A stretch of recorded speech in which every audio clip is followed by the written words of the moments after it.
Magandang umaga po sa bawat isa, sa lahat ng ating po mga kasama po ngayon sa ating morning devotion, sa lahat ng mga estudyante, sa bawat guro, sa bawat kapatid, sa bawat kamanggagawa. At ngayon pong umaga ay ating pong hanguin po ang talata po sa 1 Peter chapter 2 verse number 2. Ito po ang sabi ng salita ng Diyos. As newborn babes, desire the sincere milk of the word, that you may grow thereby. Gaya ng mga sanggol na bagong panganak, ay nasayin ninyo ang gatas na walang daya na uko sa Espiritu, upang sa magitan nito'y magsilago kayo sa ikaliligtas.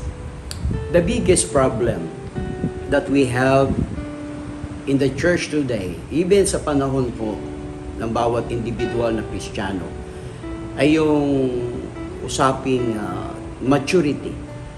Maturity, ito po ay tinutukoy po sa banal na kasulatan na kung saan, sabi ni Apostle Peter, as a new babes in Christ. Sabi po, ang mga bagong Kristiyano ay nasayin natin ang salita ng Diyos, sapagkat ang salita ng Diyos ay magpapalago sa atin, magpapatibay po sa atin. Na kung saan, paano ba natin malalaman kung tayo ay matured as a Christian? Tatlong bagay lamang po. Unang-una po, ang maturity is not a base of, number one, of appearance. It's not a matter of appearance. Hindi po ito sa panglabas na anyo. Hindi po ito yung nakikita, maganda tayo manamit. Hindi po ito sa galing ng ating pagsasalita. Kundi makikita po natin ang isang mature Christian, mula nang siya ay nakakilala sa Panginoon, ay binago ang kanyang buhay.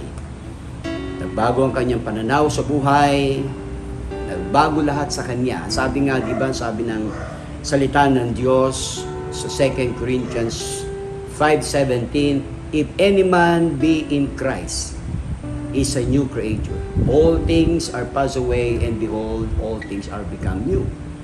So, maturity is not a matter of appearance. Actually, sinasabi din po ni Apostle Pablo, na kung saan sinasabi po niya, ang makakatulong po sa ating buhay spiritual, walang iba kundi ang church, ang pastor. Tignan niyo ang sabi po ng 1 Thessalonians chapter 2 verse number 7. But we were gentle among you, even as a nurse cherisheth her children. Bilang tayo po, ay kangay meron po mga pastor o pastor na nangangasiwa po sa atin. At yun po yung dahilan kung saan ay tayo po ay anak. Mga anak tayo ng Diyos, tayo din po ay bunga ng pastor. Kaya sabi po doon ay ang mga pastor po nagpapagal po sa atin. So ano din sinasabi dito ng 1 Corinthians chapter 16? Sabi po ng Biblia, watch ye stand fast in the faith, quit you like men, be strong. Be strong. So don't act like a babes o a baby. Sapagkat tayo bilang tumanggap sa Panginoon, alam nyo, yung isang Kristiyano na parang isip na parang bata, matampuhin, alam nyo, napakasimple lang. Pag kayo mananampalataya, magbabago na yung pananaw mo sa buhay. Kaya every time meron tayong ganitong devotion, makakatulong po sa atin. So spiritual immaturity causes us all kinds of problems. So what is spiritual maturity? It's not a matter of appearance. And also, it's not a matter of achievements. Ano mang naabot mo, maganda po yun, pero pinakamagandang maabot po natin, sabi ni Pablo, I press toward the mark for the prize of the high calling of Christ Jesus. And then number 3, what is number 3? Is a matter of attitude. Yan ang ibig sabihin po ni Apostol Pablo. Tayo po mga tumanggap na sa Panginoon, meron sinasabi si Pablo sa Hebrews chapter 5, dito po sa verse number 12. For when for the time you ought to be teachers, ye have need that one teach you again, which be the first principle of the oracles of God. And are become such, I have need of milk and not of strong meat. Okay? Yung pong milk is for babes in Christ. But yung meat, para po sa mga matured.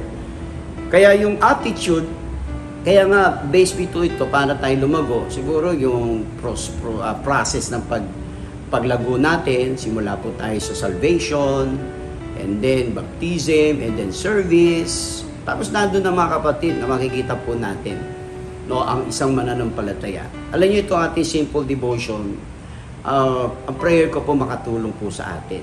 Ang tanong lang po, ilang taon na tayo sa Panginoon? Tayo po ba ay tinuturuan pa o tayo na po yung nagtuturo? Kaya atin pong hawakan o tignan at atin pong pag-aralan. At paghawakan po ang pangako ng Diyos, ang makapagpapatibay po sa atin ay hindi lang po tayo yung naniniwala sa Diyos, kundi tayo din ay nagtitiwala sa Diyos. So yun lang po yung tatlong bagay na makikita po natin ngayong umaga, naway naging pagpapala po sa atin. Tayo po lahat ay dumako po sa panalangin.